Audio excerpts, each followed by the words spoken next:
back to my kitchen. Today we're making shepherd's pie. What I love about this recipe is that it's made with cheap, simple ingredients and it's so easy to make. I'm going to start off by just slicing one medium onion, and the good thing is this recipe doubles, triples really well. When you've got a nice thin slice of onion, we're just going to saute them slightly. Over here I've just got a pot on medium-high heat and we're going to add a good drizzle of olive oil, and we're going to add our onions.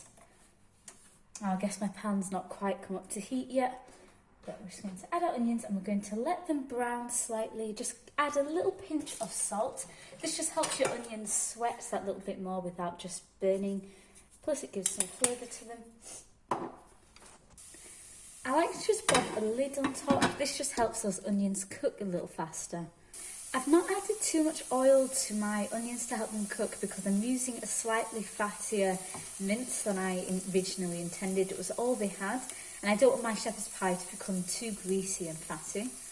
When your onions have softened and they've got a little bit of colour on them, I like to really brown my onions. I just prefer the flavour it gives. We're going to add our beef. So I'm using half a kilo of beef mince. You can, of course, and today I'm using something quite fatty. You can use something much leaner. In fact, this works better, I think. It's something a little on the leaner side, but this is all we have. And I'm just going to brown this off slightly. Give your meat the occasional stir just to help break up those crumbles, because I don't want big chunks of meat for my shepherd's pie. As our meat starts to brown, I'm going to start adding some seasonings. So I'm going to start with salt and pepper to taste.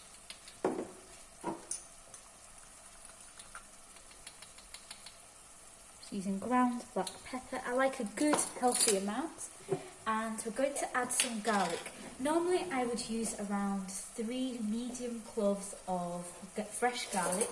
Unfortunately I don't have any left. I finished mine yesterday and I haven't had a chance to go shopping, so I'm just going to add a good dollop of minced garlic. It comes in really handy just having minced garlic on hand in a jar for times like this.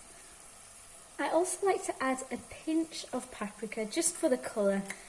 And now this part is optional, but I like to add a little dash of Worcestershire sauce just for that extra meatiness, that extra savouriness, and a little sprinkle of crushed chilli flakes. This, again, it's up to you. If you don't like that heat in a shepherd's pie, then you don't have to add that at all. But I do, and then just mix those seasonings in to cook it off. And finally, I'm going to add some crushed canned tomatoes. So I'm just going to start out with a couple spoons of this, maybe a third. Mix that in, see if there's enough in there. You can use fresh tomatoes instead. For this amount, I reckon 2 or 3 fresh tomatoes should do it. Mix that in there. It's up to you if you like that tomatoiness. I do like a little in there. I'm going to add 1 more spoon, I think. And then I'm just going to turn this to low and let this cook on a low heat, sorry. When you've added your tomato, just mix that in and then turn this to a low heat until that excess moisture from that tomato has cooked out and those little pieces of crushed tomatoes are really nice and soft and cooked into there. I did just add a little extra tomato sauce, so I've used around half a can of chopped tomatoes and a couple tablespoons of water.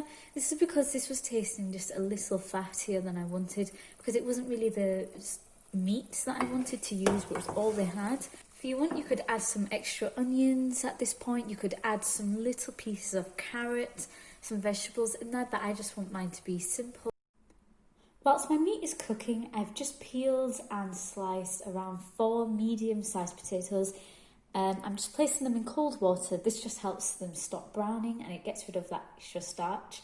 If you end up having extra potato left over, you can use it for tater tots, mash it up and make it into tater tots.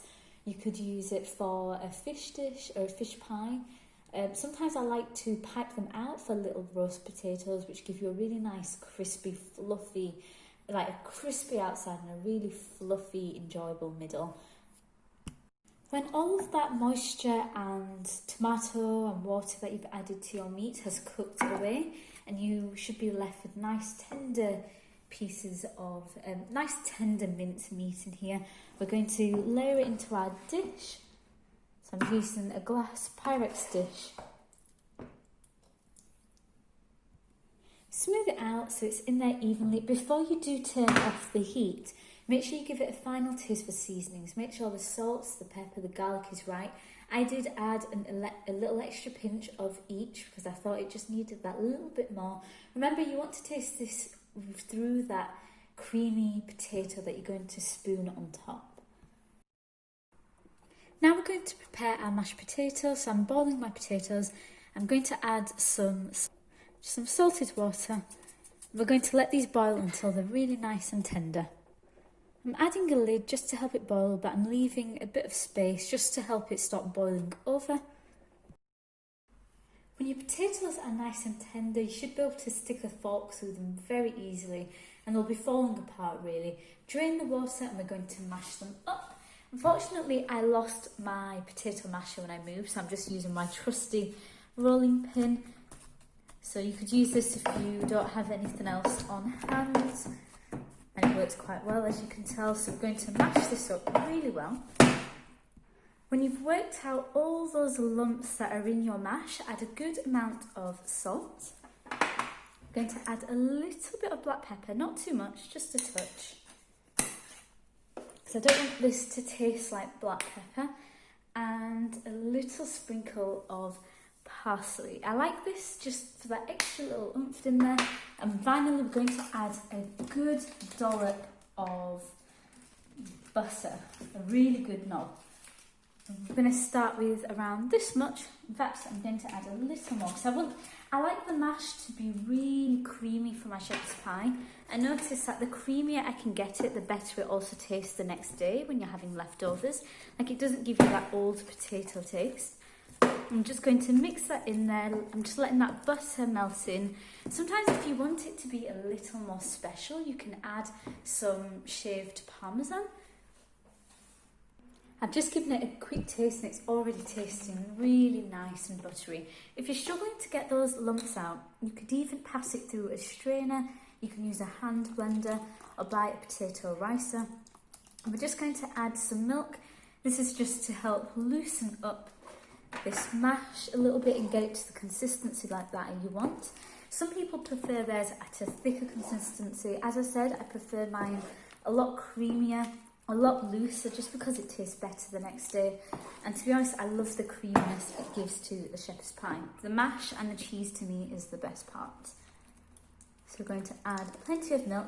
I'm not using exact amounts because I feel like for this recipe it's not necessary. You can just eyeball it, and that's part of what's so great about it. It's so simple to do. Oops. I've just added one more splash of milk. It's almost at the consistency of that one. A little more butter and a little more salt. Make sure you do taste it for seasonings. It's just as important to taste the mash as it is for the meat. And mix that in there. And this is becoming really nice and creamy.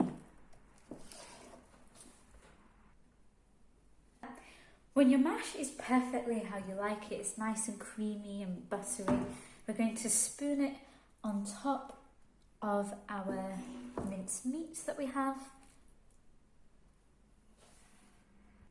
And would you look at that? I have the perfect mashed potato.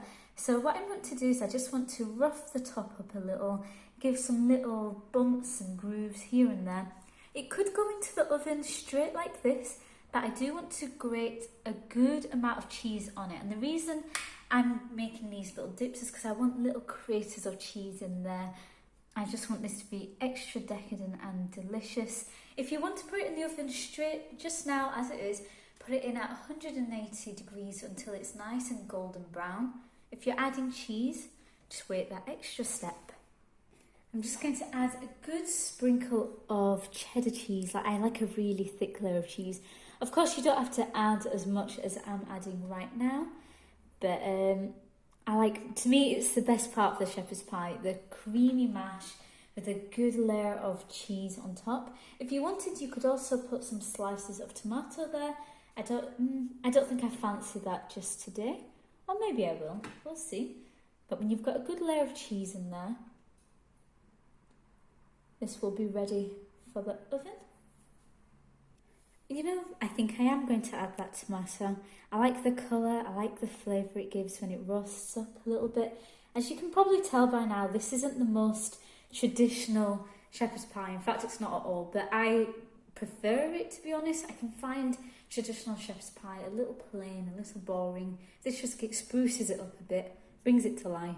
And we're just going to finish it off with a little sprinkle of dried parsley, just for that bit of colour, bit of something interesting on the top.